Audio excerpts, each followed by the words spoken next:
next guest is a fantastic author. He sells lots of books and he's very clever. Take a look at him. His guest starring in The Simpsons. It airs November the 20th on Fox. Cheeseburgers, French fries. I'm all over that, pal. Neil Gaiman, everybody. Neil Gaiman.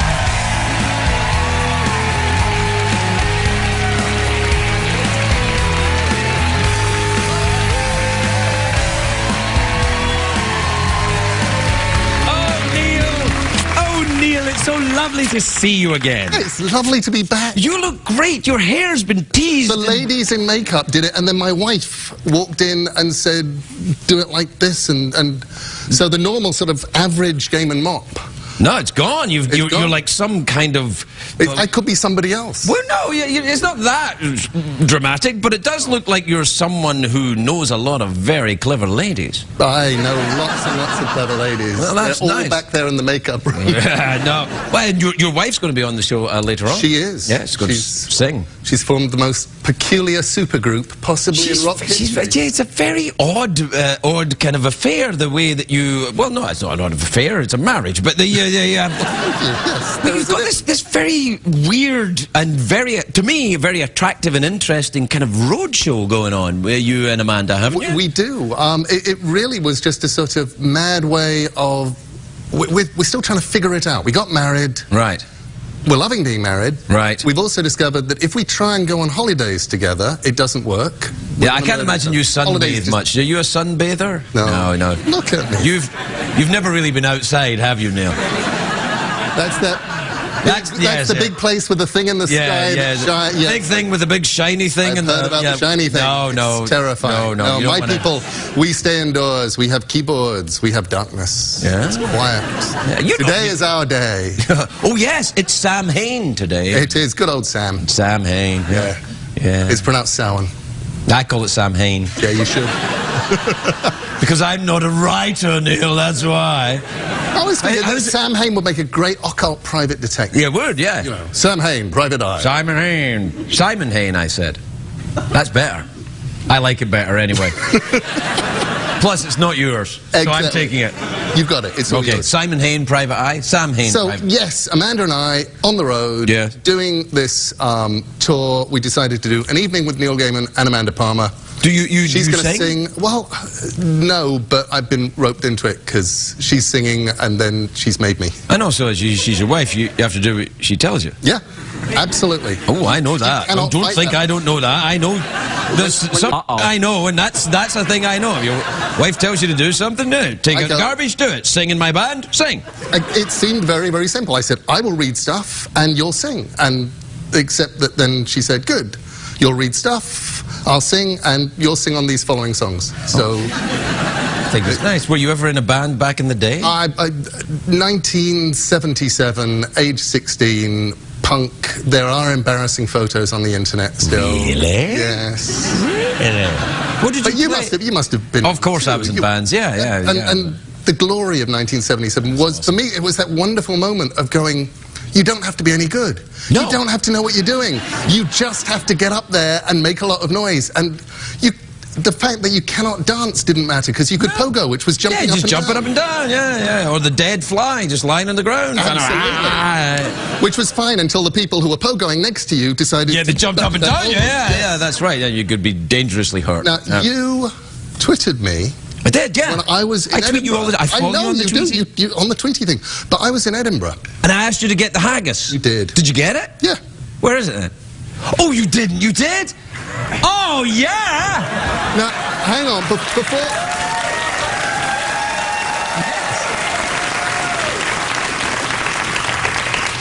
Before I present this to you, formally, as a haggis, I just want to tell the nice people in your studio audience, hello. I told him, he said, get me a haggis. And I said, you're actually asking me to smuggle a haggis into America?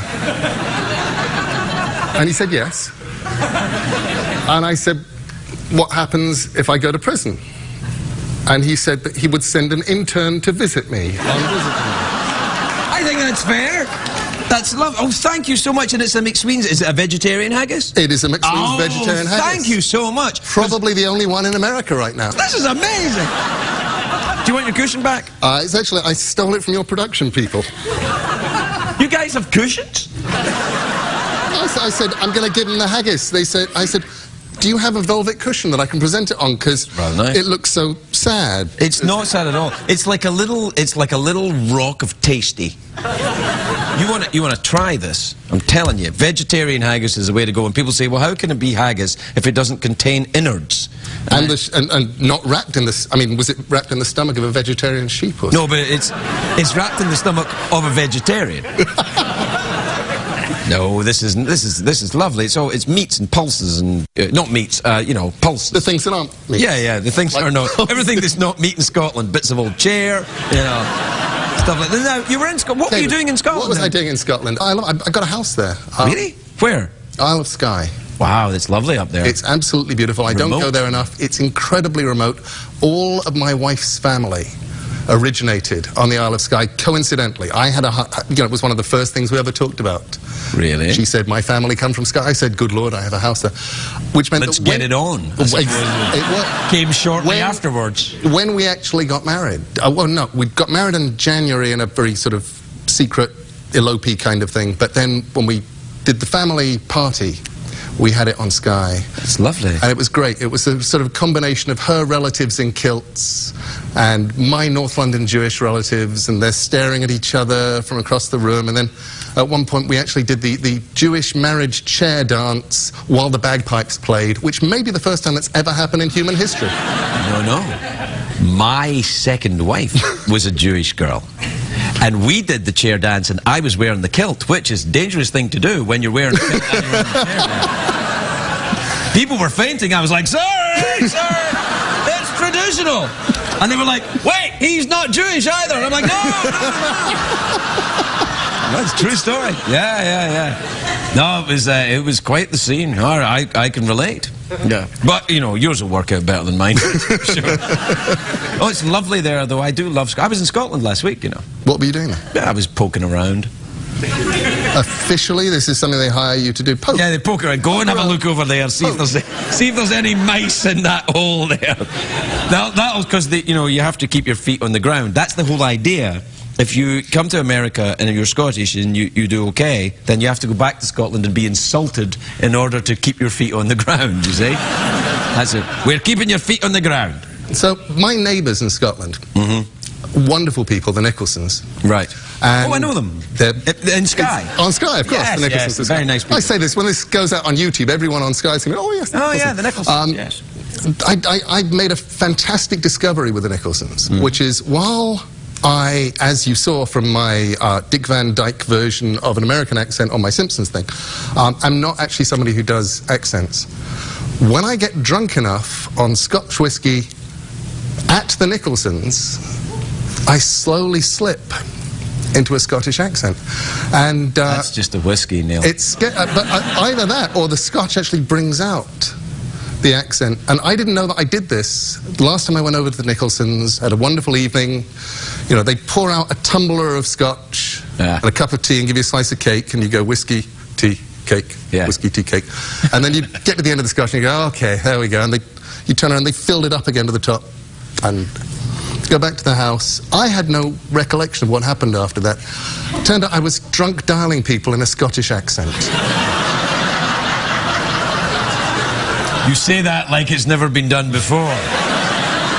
But you have a Scottish accent to start with. Yes, that's true, but that's only because the whiskey hasn't worn off yet. Have you ever drunk dialed people in an English accent? Yeah, I used to drunk dial people all the time, but not for a long time. Now I sober dial them. In a Scottish accent. Yeah.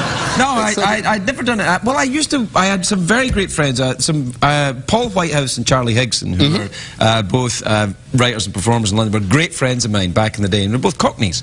So whenever well, they're not Cockneys, but they're London boys, and when I was with them, I'd end up talking like that all the time. I was like, oh, all right, geezer, hey, like that, and they were like, why are you talking like that? And I'm like, I don't know, I just want to fit in. It is. It's that weird contagion thing where you just want to be like everybody else. And suddenly, you know, you're talking like this. Yeah, all right. Hello, Craig. Yeah, you're looking good, all right. I like your tidies, mate. Yeah, it's very nice. Sparkly ball, you got an Eiffel Tower down there. Doctor's wife, we never even talked about that. No, did you see it? Because you hadn't seen it the last time. That's fair enough. But if a song, I just, they were married. I can remember. Me, I thought, yeah. Yeah, well, it actually feels very appropriate to be talking about Doctor Who in English accents. Yeah, I suppose so. We're way over time. So now... Oh, sorry.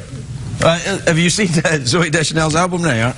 No, I was going to actually say, so now that you know that the TARDIS is sexy, there is actually a reason why I made a grab for your TARDIS. Yeah, no, when we're doing the... Yeah, it had a sexual connotation.